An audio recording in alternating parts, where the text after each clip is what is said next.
Hey ladies and gents, this is Linda Fitchick777 and today I'm coming at you with the design team project for Reneabouquets. Now this project is just a small project I created for myself. I had found this 5x7 3D canvas and found a couple of them on sale. I think at Tuesday morning it was like $2.99 or something like that, and I grabbed them up and just kind of threw them in the to alter bin and pulled it out for this particular project, or pulled one of them out. So I'm going to move my sign out of the way and show you what I come up with.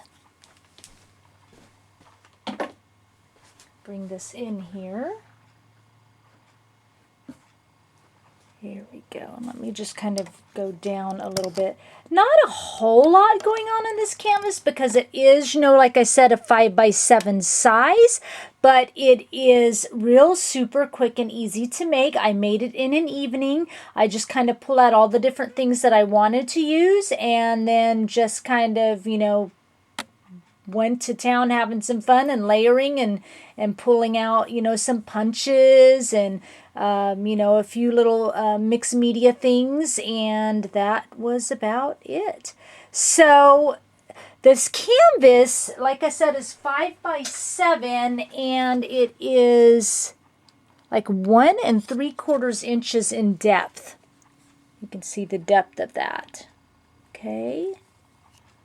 And forgive me if I stall or, become silent for a minute, because I have made this quite a little while ago. I made the 2 projects this month for Renee's team, and the other one I decided to do the other one first. I think I'd gotten this one done first, but decided to feature the other one, which was an altered wood frame, first. And so this has been just waiting to be filmed.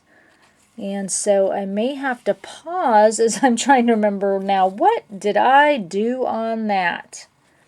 And I love this canvas I picked up because the fabric is not the normal fabric you see on canvases when you purchase them. It is like a really thick, really, I hesitate to call it burlap.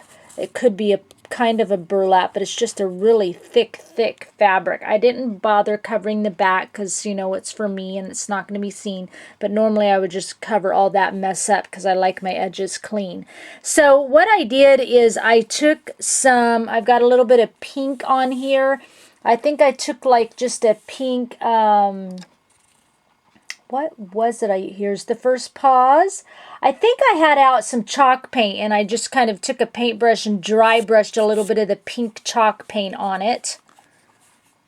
And then I had this texture here you see. I took a little of Prima heavy white gesso, and I mixed it in with some of this other that I had in my stash. I pulled it out here so I could show you.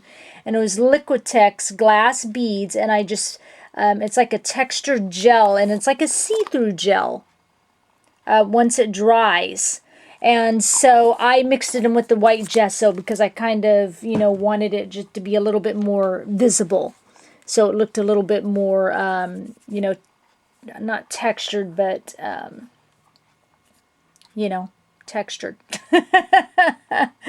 Oh gosh, part of me in my brain saying, okay, do I continue on with this first video or do I stop here and redo? If I'm still going, I didn't stop, so what the heck, join with me and on the fun. So anyway, I just thought it was just a nice little light texture around the edges and kind of on the front of the canvas, of course, which I'll show you here. So that's all I did around the outside. I left pretty much the rest of it plain. And let me get you just a little bit close-up view here before I start explaining the top.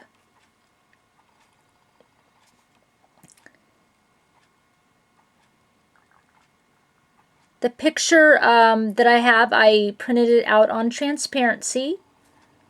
I love to do that on a lot of things, especially when I am dealing with some beautiful papers, which in this case was Blue Fern Studios. I think it was the last package of the Timeless collection from Renee's shop, although she is featuring some other just as beautiful blue fern collections, and I believe she just got a new release in stock. But I will do my picture on transparency so that I can see some of that pretty paper, not just cut it up or not just see the edge here.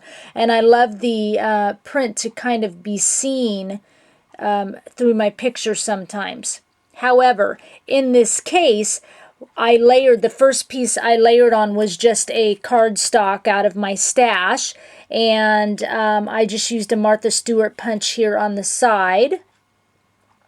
And then I distressed all the edges of the papers, and I sewed all the edges as I, usually do, and as I usually say that I usually do. And then I took the transparency and I just kind of stitched it to that piece of cardstock. I usually will use like an adhesive. I'll spray the paper and then I'll put the transparency on the paper. So because the adhesive not only helps the transparency obviously to stick to the paper, but if you just lay it together and sew, you'll a lot of times almost have like a little air pocket between your transparency and the paper, and then the picture doesn't get seen as well because it is see-through. So if you just kind of use a little spray adhesive, I think I had an Elmer spray adhesive, like I said, sprayed it on the paper, then laid the picture on top, and then sewed around the perimeter so you don't have like that air pocket, and then the picture seen very nicely. Okay, and then some other pieces I used, we'll just kind of jump around here for a minute. I had a couple of journaling cards for my collection I picked up over at Tuesday Morning. So I layered some of those. This one says Forever and Ever, and this is just says the number 2 with a little heart on it. Thought it was super cute. This is a little die cut doily that I believe P sent to me a long time ago in one of our little swaps. P is Whimsical Endeavors here on YouTube. And then the beautiful paper, you can see it here a little bit, the Timeless collection. I again used the same Martha Stewart punch, and I just kind of rolled, trying to get that glare out for you, just kind of rolled up the edges everywhere that I did the Martha Stewart punch just to give it a little bit of texture. As you can see how I rolled up the edges. Just layered kind of those couple of journaling cards, the doily, and then the first paper I laid down, and then I layered some chipboard underneath it before I got to the second layer just to give it that depth. Okay. Let's go over here on the left side. There's another paper over here that I layered with. This is just a cute little, you turn it this way, a cute little flower trim from my stash I just kind of laid in there.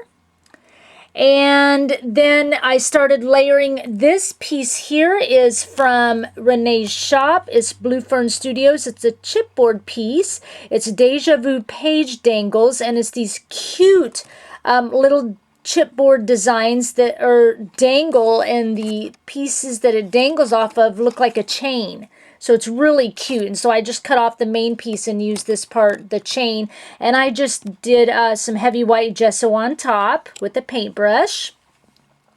And then on top of that, this is a Prima, this oval piece is a Prima resin frame from Renee's shop. It's a set of 2, and they are the Victorian frames.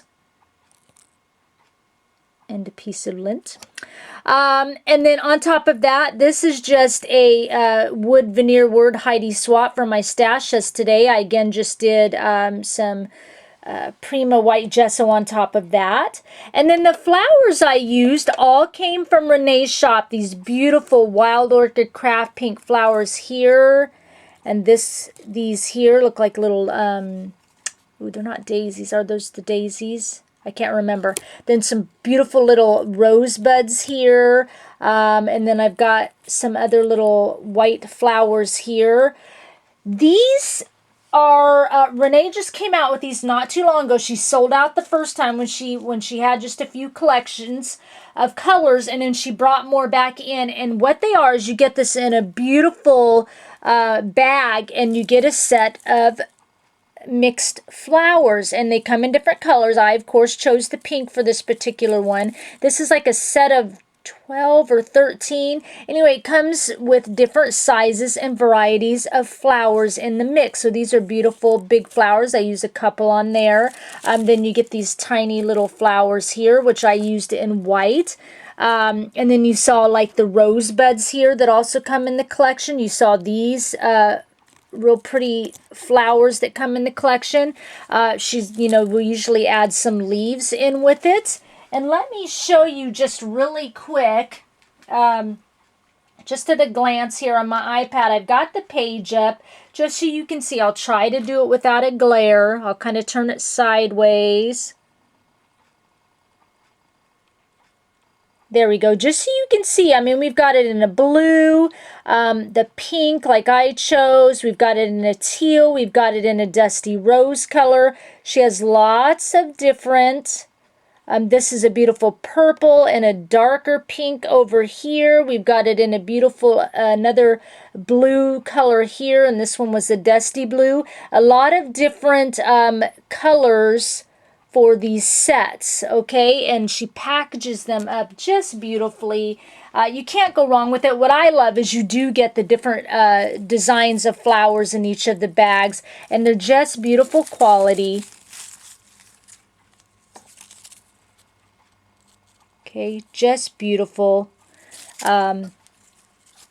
And I'm sure you would find a color that you just enjoy. So anyway, those were the flowers that I used, most of them. And then the other flower I used is also a Reneabouquets flowers. These come in a set of 6. They're just a fabric flower, and these are called the Winter White Blossoms, and she has a couple other colors in stock as well. And these have the really long stems on them that I like, and I'll leave the stems on just to add a little more texture to it, kind of curl them up a little bit, as I did with some of the flowers from Renee's shop that I just showed you. I left the stems on them and kind of curled them up a little bit. Okay. And then over here, this little brad is from Prima Salvage District Collection from my stash. I just kind of tucked that in there. This is a little Prima metal heart gear. I've just got a staple of those because, you know, I like to use those. These are by Prima. This is another little Prima piece. It's just a little piece of hardware. It says Memories on it. This is a Prima light bulb from my stash. It says Us. And then I've got a little bead landing gear. You could buy these at Michael's in the beads section. Find the bead landing. And you get like a, I think 96 in a package, something like that. All different sizes and designs. And I just love to tuck these into my flowers.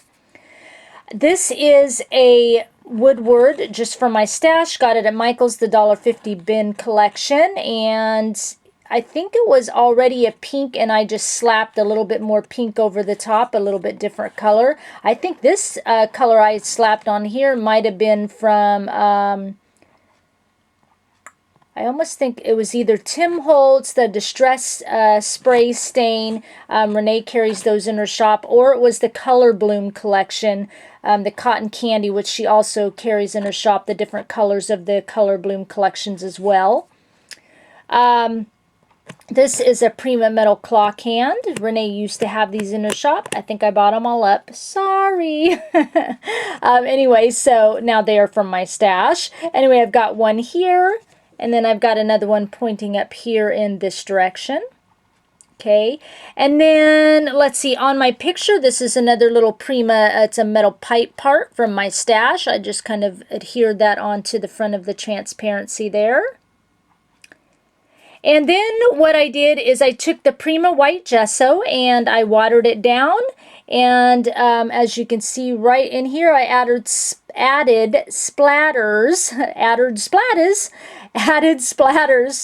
throughout the project, you know, just to give it some more texture, of course, and you can really see it up on here. And you see,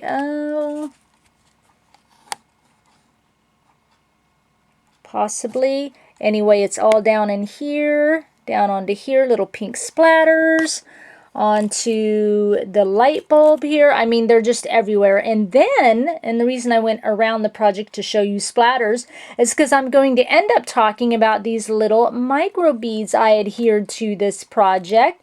They are the tiniest little things, as you can see. I've got them right in here. I added them over here on this side. And then I added quite a few of them right over here. And I adhered them with Prima's 3D matte gel. And these are the micro beads in silver that come from Renee's shop. And as you can see, they are tiny. And she's got them in different colors, in black, in purple.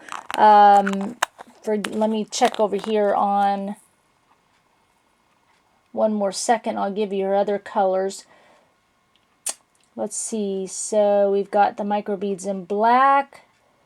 We've got them in the silver. It looks like in the gold. And then in the purple.